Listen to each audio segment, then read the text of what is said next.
ada rasa kebahagiaan yang cukup dalam. Karena saat saya kecil, itu saya sering bolak-balik sekitaran tempat ini. Agak akrab dengan wilayah ini. Jalan Purwakarta, belah sananya sebelumnya Jakarta, ke sini nanti bahkan ke dalam ada Jalan Indramayu, ke sana kemudian ada Terminal Antapani, yang dulu pemudanya kumpul-kumpul, ya, kemudian melahirkan Peter Pan, pemuda Terminal Antapani, sebelah sana. Dari sini belok kiri, kemudian itu jalan pintas menjadi Terminal Cicahem. Keluar dari sini ke kiri dikit ada barbershop, tukang cukur di sini. Kanan dikit ada tempat mangkal angkot sedikit di situ, Bayangan, yang seberangnya ada tukang beca di situ kumpul. Sana dikit tukang ojek, sebelah sini dikit ada Indomaret, berkembang sedikit. Dan saya pikir Masya Allah, saat saya masuk ke sini, saya teringat pertemuan yang disebutkan dalam sejarah, bahkan dituliskan oleh sejarawan Muslim Profesor Ahmad Mansur Suryanegara itu dalam bukunya Api Sejarah jilid yang pertama. Di hari Senin tanggal 17 April tahun 1905 bertepatan dengan 13 Jumadal Ula. Di buku itu ada yang kurang tepat tertuliskan, ditulis Jumadal Awal. Ya, Jumadal Ula tahun 1323 Hijrah. Berkumpullah 5 orang tokoh besar di sekitaran Krukut, juga Tanah Abang.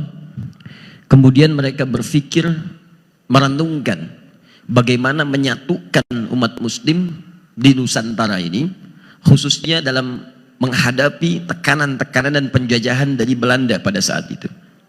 Maka berkumpullah 5 orang saleh dari kalangan orang-orang hebat, termasuk dari kalangan habaib, Habib Abdurrahman Al-Habsyi, ada Habib Sehan, ada Habib Al-Fakhir, dan yang lainnya.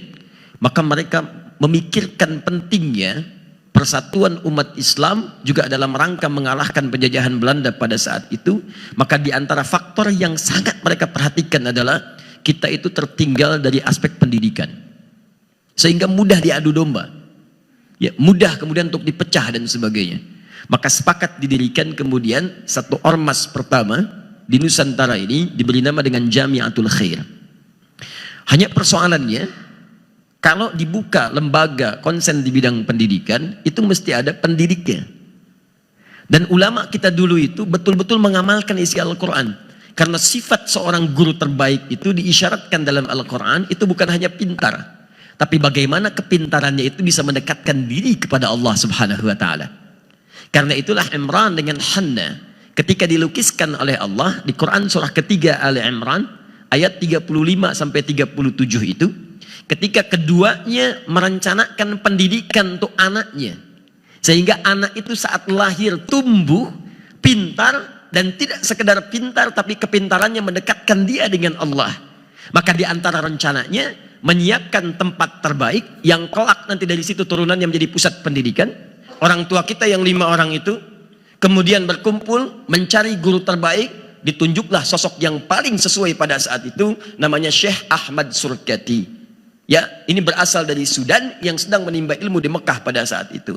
Ahmad ini menunjuk pada sifat kedekatannya dengan Allah. Disebutkan sekali dalam Al-Quran di surah ke-61 ayat yang ke-6. Surkati dari bahasa Sudan. Sur artinya ahli, kati artinya kitab. Jadi orang ini selain dekat dengan Allah, di keluarganya pun dibina oleh bapaknya untuk lekat dengan hasanah-hasanah keilmuan. Kitabnya banyak, kajiannya luar biasa, sampai dikirim ke Mekah untuk belajar. Itu yang paling populer pada saat itu. Ingin diundang ke Nusantara, tapi tidak bisa datang seketika. Dulu belum ada pesawat yang cepat seperti sekarang. Orang haji itu perginya sampai 6 bulan. Udah berangkat, tunggu sampai lupa orang. Udah lupa baru pulang. Nah, 6 bulan. Nah, sekarang lain, 8 jam nyampe sana. Pulang lagi, cepat. Orang udah nunggu, udah siap-siap. Dulu tidak. Baru bisa datang teman-teman sekalian 6 tahun kemudian setelah itu. 1905 datanglah tahun 1911. Yang mau saya ceritakan, di 1911 itu saat datang, diundanglah kemudian tokoh-tokoh ulama yang terhubung kemudian di Nusantara. Di antara yang datang itu adalah seorang bernama Muhammad Darwish, yang telah menempuh pendidikan di Mekah pada Syekh Ahmad Khatib Al-Minangkabawi yang lahir tahun 1860, pulang ke Nusantara kemudian disebut dengan julukan yang baru dengan nama yang sangat indah bernama Ahmad Dahlan. Kiai Haji Ahmad Dahlan datang ke pertemuan itu, diskusi, dan beliau tuh tidak banyak orang tahu itu kalangan habaib. Kiai Haji Ahmad Dahlan itu habib tapi tidak pernah memperkenalkan dirinya. Ya Habib, keturunan Nabi itu. Kalau disambungkan nyampe nasabnya ke Nabi.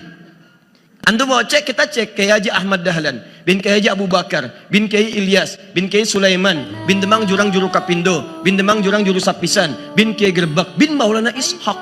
Siapa Maulana Ishaq itu? Anaknya Jamaluddin Al-Akbar Al-Husaini. Ya, siapa Jamaluddin Al-Akbar Al-Husaini? Tokoh besar, ulama besar, punya dua anak. Satu Maulana Ishaq, yang kedua namanya Syarif Abdullah. Syarif Abdullah menetapnya di Mesir. Saat beliau berhaji bertemu dengan Syarifah Mudaim. Siapa Syarifah Mudaim itu? Nama aslinya Rara Santang, lahir tahun 1426. Punya kakak namanya Abdullah Iman, nama aslinya Walang Sungsang, lahir tahun 1423. Adik bungsunya Raja Sengara, lahir tahun 1427. Siapa tiga orang ini? Anak dari Prabu Siliwangi, dikenal dengan Pamanah Rasa, disingkat jadi Menah Rasa. Punya kerajaan Pajajaran membentang dari Banten sampai ke perbatasan Jawa. Saat inspeksi daerah Karawang menemukan seorang perempuan sedang baca Quran. Itu muridnya Syekh Hasanuddin. Syekh Hasanuddin alumni dari Mekah, dikenal dengan Ummul Qura, maka dikenal dengan Syekh Qura. Pulang ke Karawang mendirikan pesantren, sampai sekarang dikenal dengan pesantren Syekh Qura. Punya murid, di antara muridnya yang paling bagus seorang perempuan namanya Nyai Subang Larang, terpikat dinikahi bahkan masuk Islam. Kemudian melahirkan tiga orang anak. Syarifah Mudaim dengan Abdullah Iman menunaikan ibadah haji, bertemu dengan Syarif Abdullah, menikah di situ. Kemudian kakaknya Abdullah Iman pulang menghadap kepada bapaknya, diberi daerah kemudian untuk berdakwah di Lemah Wungkuk. Di Lemah Wungkuk itu menyatu tiga etnis. Satu etnis lokal Nusantara, dua Arab, ketiga Cina. Perkumpulannya pada satu dalam bahasa lokal disebut dengan caruban. Kesukaan mereka juga bikin udang terasi dari udang rebon namanya. Ya, kemudian dikeringkan airnya. Air disebut dalam bahasa lokal dengan cai. Cai rebon, cai rebon, cai rebon. Kemudian menyatu menjadi Cirebon. Daerahnya Cirebon. Carubannya bertahan di wilayah Lasem. Jadi kalau dari Cirebon itu mau ke Lasem, Anda teruskan jalur Pantura sampai nanti masuk ke arah Semarang. Semarang lurus, mau ke arah lurus, depannya ada flyover, kirinya tandanya Masjid Syekh Ahmad Jumadil Kubra. Warnanya hijau, kubahnya warna emas. Depannya ada 3 gerai ATM, CMB Niaga, Mandiri, kemudian BNI. Lurus, sebelah kanan doriahnya jembatan flyover, belok kiri. Lurus terus tembus ke Demak, Demak tembus Kudus, Kudus tembus Pati, Pati tembus Rembang. Dari Rembang 10 menit lurus sebelum Masjid Agung, sebelah kiri ada wilayah namanya Caruban, Pantai Caruban. Lurus sedikit sekitar 50-100 meter sebelah kanannya Karangturi, pusat orang Cina pertama datang ke Nusantara. Lurus dikit terus lagi Masjid Agung sebelah kanannya. Sebelum ke situ sebelah kirinya berpapasan jauh itu pesantren terkenal yang diantara pendiri Nahdlatul Ulama itu ada di situ. Sekarang cucunya namanya Kiai Haji Abdul Qayyum, dikenal dengan Gus Qayyum. Lurus dikit sekitar 30 kiloan lah ke arah situ, nggak nyampe sebetulnya, mungkin 15-20 kilo itu sampai nanti ke tapaknya Pasjudan Sunang Bonang. Naik ke atas dikit sampai ketemu juru kunci namanya Pak Abdul Wahid. Dijelaskan ini sebetulnya bukan kuburan yang sering orang datang ke situ, kuburannya yang ada di sini, cuma tidak dipublikasikan supaya tidak banyak dikultuskan dan lain sebagainya. Itu ada, kalau Anda telusuri ketemu di situ. Nah, kemudian Syarifah Mudaim ini menikah dengan Syarif Abdullah, melahirkan seorang anak namanya Syarif Hidayatullah. Belajar di Mesir pada masyayikh di sana, di antaranya Syekh Ibnu Athaillah As-Sakandari. Selama 20 tahun beliau belajar, pulang kemudian ke Nusantara, diberikan wilayah di Gunung Jati, dikenal dengan Sunan Gunung Jati. Sampai menikah melahirkan 7 orang anak. Anak pertama Muhammad, anak keduanya perempuan, menikah dengan seorang panglima dari Pasai, dikenal dengan Fathullah atau Fatahillah atau juga Faletehan. Itulah yang diperintahkan kemudian oleh Sunan Gunung Jati untuk membebaskan Sunda Kelapa dari kungkungan Portugis pada saat itu yang datang ke Nusantara lewat Selat Malaka tahun 1511. Setelah terjadi perjanjian Tordesillas tahun 1494, dunia dibagi dua oleh Paus Alexander yang ke-6. Ya, barat diserahkan pada Spanyol, timur diserahkan pada Portugis. Datang ke Nusantara lewat Selat Malaka tahun 1511, menguasai bagian Sunda Kelapa, diutus oleh Sunan Gunung Jati, bebaskan Sunda Kelapa. Maka bermohon kepada Allah, mereka sholat, mereka wudhu, mereka berjihad. Jihad itu membela keutamaan negara pada saat itu, membela keutamaan bangsa masyarakat dengan atas niat karena Allah Subhanahu wa Ta'ala. Maka berangkat, ditaklukkanlah Portugis pada saat itu. Saat ditaklukkan, mereka bersyukur kepada Allah. Mereka tahu ini bukan cuma ikhtiar, karena kalau senjata lawan senjata nggak mungkin, sana lebih canggih, lebih hebat. Ini senjata sederhana. Wa ma ramaita idh ramaita walakinnallaha rama. Allah yang bantu. Maka mereka kemudian teringat dengan ayat Al-Quran. Ini fathun, pembukaan dari Allah, bukan sekedar berjuang. Maka disebutkanlah kemudian nama kota itu dengan nama pertama di surah ke-48 ayat yang pertama. Inna fatahna laka fatham mubina. Maka diganti nama Sunda ke-8 menjadi Fatham Mubina. Dalam bahasa lokal disebut dengan Jayakarta, disingkat dengan Jakarta. Peristiwa itu terjadi pada tanggal 10 Ramadan, hari Jumat tahun 933 Hijrah, bertepatan teman-teman dengan 22 Juni tahun 1527. Sampai sekarang ulang tahun Jakarta miladnya 22 Juni. Sampai sekarang. Apa hubungan dengan Kiai Ahmad Dahlan? Itu saudara Syarif Abdullah itu saudaranya Maulana Ishaq. Maulana Ishaq tadi dari Jamaluddin Al-Akbar Al-Husaini, keturunan dari Ali Zainal Al-Kabir.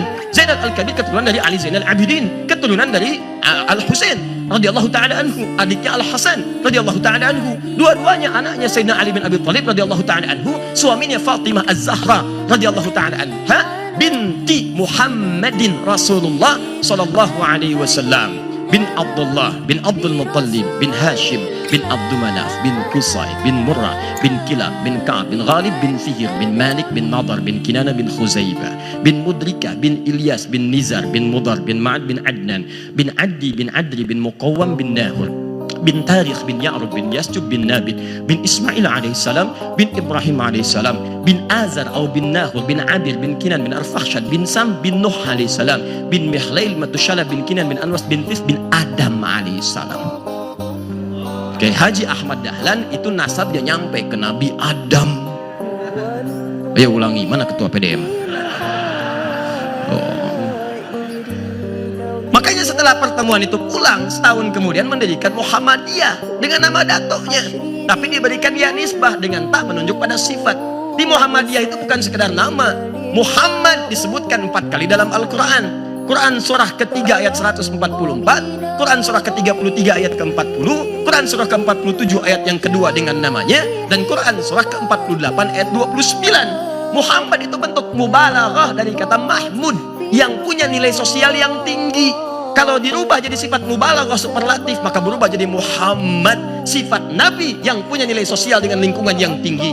Hablum minan nas, hablum minallah yang disebut dengan Ahmad, sifat mubalaghah dari kata Hamid. Nah, sifat itulah kemudian yang dihadirkan. Ya-nya nisbah, taknya sifat. Di ketika beliau mendirikan Muhammadiyah 18 November itu tahun 1112 itu bertepatan dengan bulan Dzulhijjah itu, beliau mencantumkan Muhammadiyah bukan sekedar nama. Diharapkan semua yang ikut persyarikatan ini nanti ke depannya bisa ya ikut Muhammad kepada sifat-sifat Nabi Muhammad sallallahu alaihi wasallam. Kalau ada anggota di persyarikatan Muhammadiyah sifatnya jauh dari tuntunan Nabi, maaf, kurang bagus akhlaknya, kurang bagus perilakunya, kurang bagus pendekatannya, kurang dekat dengan Allah, maka dia harus dipertanyakan dengan kemuhammadiyahannya. Karena bukan sekedar organisasi. Ketika disebutkan namanya, ada sifat-sifat yang harus diteladani. Itu ketika didirikan demikian. Makanya beliau lebih konsen pada urusan sosial. Dalam hal ini bangun kemudian rumah sakit setelahnya. Begitu menerangkan Al-Ma'un sebelumnya, mengeluarkan sifat sosialnya, praktekkan langsung. Ini hartanya, ini kumpulkan, ini bagikan. Kemudian hari kelak jadi rumah sakit, jadi panti, jadi macam-macam dan sebagainya. Itulah tafsiran terbaik.